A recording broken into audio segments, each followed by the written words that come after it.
So let's get started, but before we do, let me make a few introductions. We have here with us today Tamara Mahal. She's the chief of the Community Safety Coordination Center, as well as the First Deputy Eric Carter. We have Deputy Mayor Pro Tem of Public Safety John O'Malley, as well as Chief of Patrol Brian McDermott, Deputy Chief of Bureau Detective Rahman Muhammad, Chief of Bureau of Internal Affairs Yolanda Talley, 9th District Commander Don Jerome, 3rd District Commander Roderick Watson, and we have Glenn Brooks, our Director of Community Policing, as well as members from the community. We have Jennifer Edwards from the Operation Neighborhood Safety, as well as Matt Brandon from Operation Neighborhood Safety, and Craig Chico, Back of the Yards, from the Back of the Yards Council. The speaking will be, I'll start out with an update on the 2 incidents from yesterday that led to multiple people being shot and one being killed. And then I'll turn it over to Tamara Mahal, who will have comments, and then Craig Chico, and I'll come back for questions at the end, if you don't mind. So let's start with the incident in the 9th District at 4800 South Ada at 4:30 p.m. yesterday. And I'm going to describe the incident, then I'm going to come back and give a little bit of context and backstory on why. So I'm going to say what happened, and then I'm going to say why we believe it happened based on our intelligence information. So there is obviously gang conflict in the 9th District. It's been ongoing for the last month to 6 weeks, month to month and a half. Gang members in a car see other rival gang members in the 4800 block of South Ada. They immediately began exchanging gunfire. One person is shot and killed. Several others are wounded, critical but stable, non-life-threatening for the others. We recovered 2 rifles from the scene and several other casings of fired weapons from the scene. There is a large crowd that gathers after this shooting happens, and this car flees. The car flees and has an accident as officers are pursuing, and they make good their escape. The offenders do, after the accident. As officers are on this scene, though, in the 4800 block of South Ada, gang members begin assaulting police officers there trying to establish some community safety there after the shooting ensues. And obviously the crime scene is trying to be protected as well for the investigation. And so 2 officers are battered by 2 of the rival gang members. They are arrested for battery to police officer. These 2 gang members both have felony convictions as well as misdemeanor convictions. The first person we arrested that battered the police at this scene is Mono Sanders. He's a Hispanic male, 20 years old. He's arrested for 2 counts of aggravated battery on a police officer and resisting, as well as Mitchell Rosas, R-O-S-A-S. He's 42 years old, and he's also charged with 1 count of resisting the police. So that's what happened. 2 rival gang members see each other, get into a shooting. 1 is killed and several are wounded. Why it happened is that some weeks ago, a high-ranking member of one of these gangs is released from parole, from federal parole, after been spending 3 years in the federal penitentiary. He is then arrested March 24th of this year, 2022. He is arrested March 27th, so he's arrested by our officers for possessing a weapon by a felon. He receives a cash bond. Nearly a month later, April 19th, his brother is murdered, believed by a member of the rival gang. And since April, we've seen escalating violence between the 2 gang members. We are in conversations now with the U.S. Attorney's Office as well as State's Attorney's Office on, number 1, trying to figure out how can we revoke his bond, get him back, this high-ranking gang member that's driving this violence because of retaliation for his brother's murder. Try to get him off the street. This person's name is Sergio Barron. That's his last name spelled B-A-R-R-O-N. Was charged with UUW by a felon March 27th, but he is free on cash bond. We believe, based on our intelligence, driving this retaliatory violence between the two gangs for the last 6 weeks. Now I'll go to the second incident. The second incident happened in the 3rd District, in the 6400 block of South Richards in Jackson Park, inside the park at 11:30 p.m. So how this happened, basically what happened is that there's this rapper from Indiana, and she is live streaming a rap video in the park. She's from Indiana, starts live streaming. There's a lot of people in Jackson Park enjoying the nice day. Another group, not necessarily gang-related at all as far as we know right now, begins Facebook Living during this live streaming of the rap video. These two separate groups get into a personal conflict, get into an argument. We're not sure whether that was because it was disrupting the live streaming of the rap video or what the circumstances were. This conflict leads to an exchange of gunfire. And the wounded persons are all in critical but stable condition, non-life-threatening injuries as far as we know right now. We don't have any offenders in custody. These officers were actually on the scene and had put together a community safety plan for the park as well as a traffic plan. These cars basically went around our traffic plan and drove into the park area as well as made their escape afterwards. So we have a lot of work to do in the second incident to try to establish some type of leads. Anyone that was in the park on yesterday has any information regarding car license plate numbers or physical descriptions of potential offenders, please contact our police department, our website. Anything leading to charges, we do offer rewards. And I'll come back for questions. That's as much as we know for both of these incidents. It's the what happened and what we believe why it happened. And I'm going to turn it over to Tamara to make comments, and then we'll turn it over to Chico after Tamara, and then I'll come back for questions. Thanks. Thank you, Superintendent. I do want to start by offering our condolences and sympathies both to the loved one of the deceased victim as well as those that have been injured or in the hospital and their family members. I also just want to acknowledge the impact that community violence has on the neighbors that are living in these areas and commit that we really want to be able to work to support your needs as well. Whenever we have a shooting in these areas, there is an immediate response by our partners in victim services to make sure that they are reaching out both directly to the victims or the families to make sure that they are offered supports directly after the incident happens, but also as time continues to make sure that they have the different types of services that victims often need to support them moving forward. And I want to thank our partners who are currently working on this, like the Institute of Nonviolence and University of Chicago Health, to make sure that we can provide the supports that are necessary in partnership with the Chicago Police Department's victim advocates.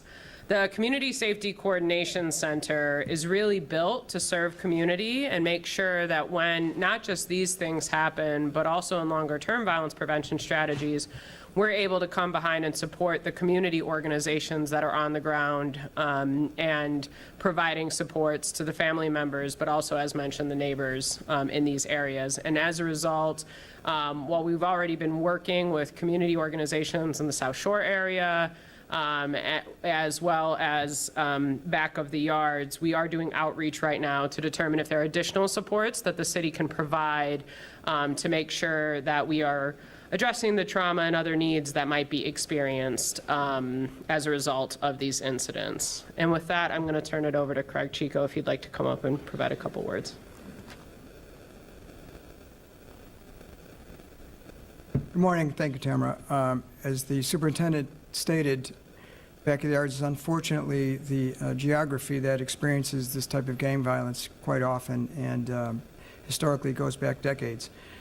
Unfortunately, though, the level of violence that we experienced last night is just beyond what's even reasonable, or there's no reason for it, but even what we've seen in years past, it's unacceptable, especially given the level of effort that's been put into the community by the 9th District and Commander Jerome and our organization and other organizations like ours to improve the quality of life in our communities. Right down the street from where that shooting took place, there's new housing initiatives going on. We play basketball on that street where we provide hamburgers and hot dogs to all the kids and families on a summer night. We bring out jumpies, and we do all kinds of things to support the community. There's a level of effort going on to improve this community financially and otherwise that is unprecedented. So to see what we saw last night is extremely disheartening and emotional. It should be emotional, just any loss of life, regardless of the circumstances, and it is. But as Tamara mentioned, what this does to the community is so difficult to deal with, because it takes a long time, almost a lifetime, to build goodwill, like we're starting to see with our officers engaging with our community members getting engaged with people that are marginalized to a certain extent. It takes a long time to build that goodwill. It takes 10 seconds to lose it all, like we saw last night. So a lot of us know what the problem is. Everyone can bring forth the identification of problems. Unfortunately, we just haven't really found a solution yet to this issue. It's citywide, and it's beyond our city boundaries as well. But until we do find those solutions, I think it's important that we all wrap our arms around each other, those that are trying to combat this violence, and we work with each other. We work with our educators, our police, our clergy, our moms, our families. If we don't, it's just the beginning of something that we're going to have to deal with for a long time. And this is where we need to start. Until we have those solutions, we need to all work together and figure out what we can do to make it better. Thank you. I'll take.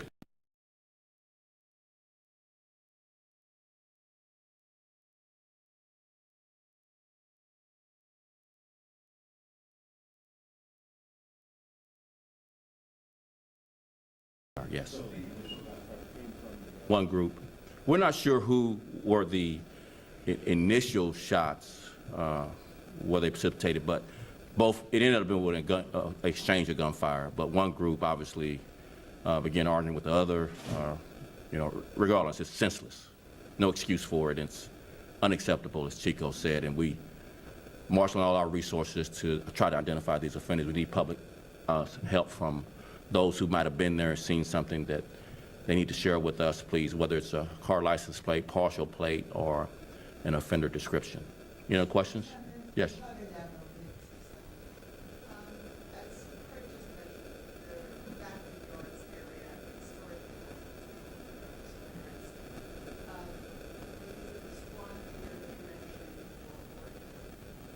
It's been tamped down in recent years, but it's really flared back up recently. Yep.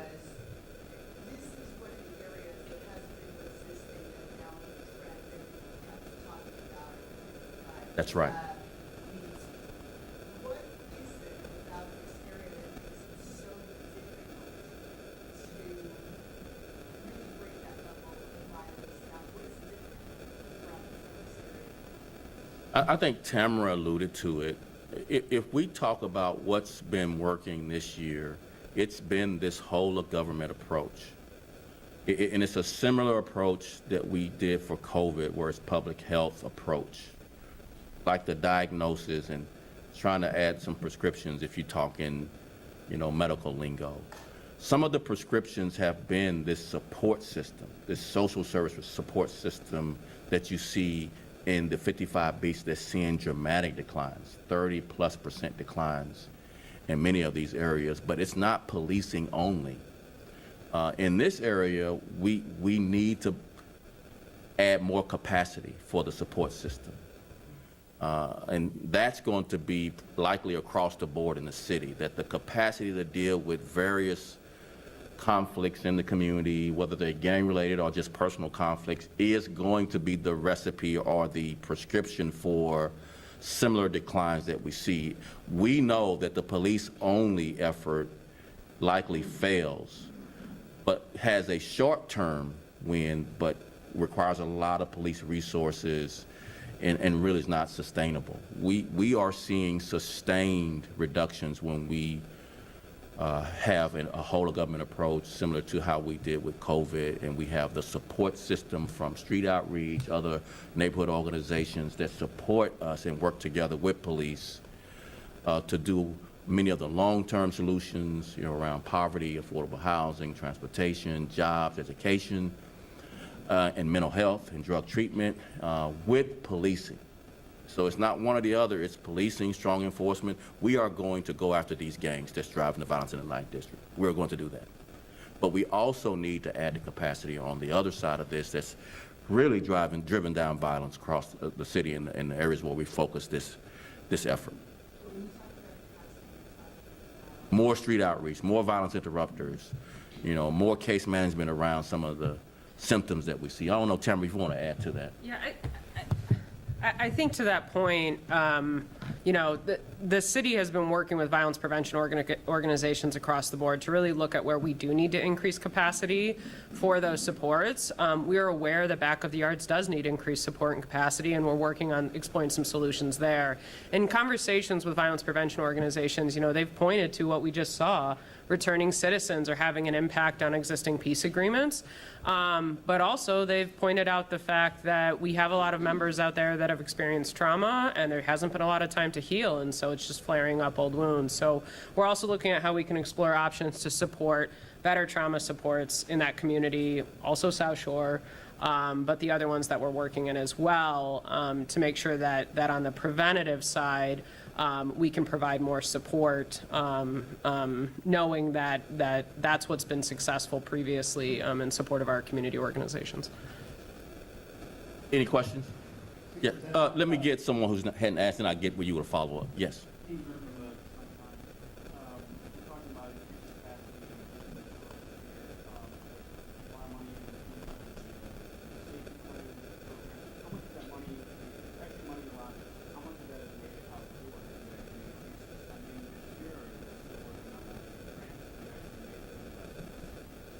There has been additional funding, and apologies, Andy, we'll have to get you the numbers, specific to expand to certain communities, and we can get you additional information as it relates to back of the yards and additional funding we're supporting there around outreach.